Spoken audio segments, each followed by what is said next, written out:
touched on this earlier, but I'm asking specifically about the feedback mechanism for parents to talk about their students' curriculum. And I would imagine that would start perhaps with a conversation with the teacher or then subsequently the principal. Do parents have the opportunity to level up that feedback to the instructional materials committee on a regular basis? Yeah, that's a great question, Amanda. I think the best conversations always start with our teachers. They are very, they're very motivated and they're very invested in what they're teaching and how they're teaching it and the materials that they're using. And so that conversation starting with the teachers is always the best place to start. In some cases, then we might bring in our one of our teacher or our administrators. It might be a coach, it might be a curriculum, maybe a content lead or a department lead in some cases for the high school, for instance. And so really trying to get a better understanding from maybe some other voices as well.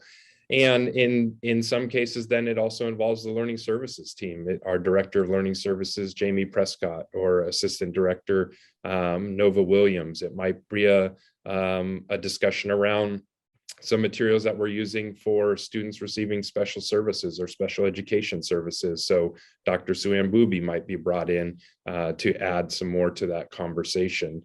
We have had families who have come and expressed concerns with the school board during public comment as another way. And then there is the possibility that if it's core material that's been adopted, that it could be brought to the instructional materials committee as another venue to hear concerns and to provide some guidance or direction. We tend to, as we, one of our norms is to try to solve things closest to the classroom. We know that that's where the heart and soul of learning is. And so we try to start there. But if we can't resolve it, we have other mechanisms. Okay. That makes sense. So when an outlier situation like the pandemic arises and prompts a radical shift in the traditional learning model, how does the school district adjust curriculum expectations? And I say this with the caveat that I hope that we don't have more pandemics that are going to require this kind of shift on a regular basis. But at what junctures does the school district revisit curriculum targets and student progression? And I would imagine that OSPI has some influence over that, knowing that everyone is experiencing this this challenge. You bet.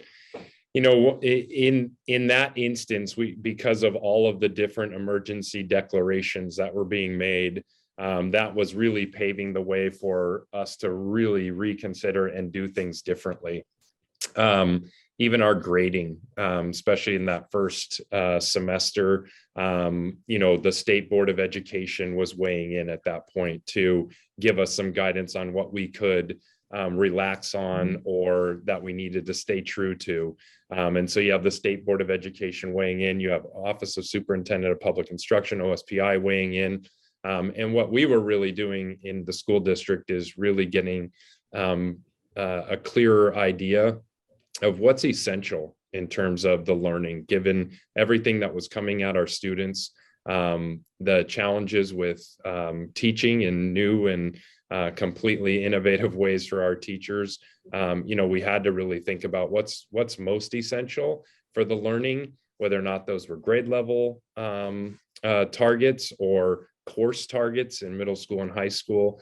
But we were really thinking about those standards and what's most critical for a student to know and understand and demonstrate to be able to move into the next most rigorous course of study for them, whatever that next grade level is or that next course. In all honesty, I think we've seen pockets where the online learning was, very conducive to some of our courses, classes, and content areas. And we have others where it was a major challenge. You think about, some of our fine arts and things like ceramics and those. Science labs, right. Right, labs. I mean, that was incredibly challenging. And we've seen with math, and some students really didn't miss a beat, and others it created some gaps that we're really needing to fill in. But a lot of those changes to your question were done here at the local level, but under the guidance and the support of OSPI and others that we needed to be reasonable about what we could or couldn't accomplish in a remote environment versus our bread and butter, which is in the classroom with students and teachers. Mm-hmm. So speaking of the classroom, I know it's been a little while since you've been in the classroom yourself, but when you were a teacher, what was your favorite curriculum to teach? Oh, wow. Well, I was a history major in college. And so I think I always kind of gravitated towards social studies. Those are conversations that I'm, very comfortable in.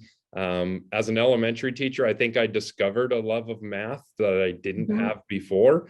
And I think that was about unpacking ways to make math more accessible to students who were like me, that didn't find math as a language that made a lot of sense until later in life. And so, when I was in elementary, I really loved teaching math. But I at the end of it, it probably wasn't about any content area that I loved the most. It was just being with students and developing that culture of learning. That was probably what was driving me the most as I went through. Anecdotally, I did have the chance to teach mainly upper elementary, 4th, 5th, and 6th grade, but I did get an opportunity to teach 10th graders in U.S. history and government. And what I've always told people is you'd be surprised how similar 4th graders are to 10th graders in terms of their learning, that they're still learning how to read, they're still learning how to write, problem solve. It's just the content might shift. But, you have those 4th graders who aren't quite at the top of the elementary school. You have 10th graders who aren't quite seniors yet. But those were some fun times for sure. That's a really neat takeaway, especially as the parent of a 4th grader. I see that firsthand with my son too. Is there anything that we haven't talked about germane to curriculum that you think would be beneficial for parents to know? No, you've had some great questions. I think it's so much more complex now. The numbers of standards that have been put into play, even in my career, is really quite astounding. And you think about how much teachers are asked to cover and our schools are expected to deliver on. And then thinking about all of the different choices that are out there. Our goal is not to create friction or to create, rub points. It's really to make the very best learning experience for our students and give them lots of perspectives. The world that they're going into is complex, as we know, and the instructional materials that we use are important. But at the end of the day, curriculum, instructional materials, resources, they don't teach students, our teachers do.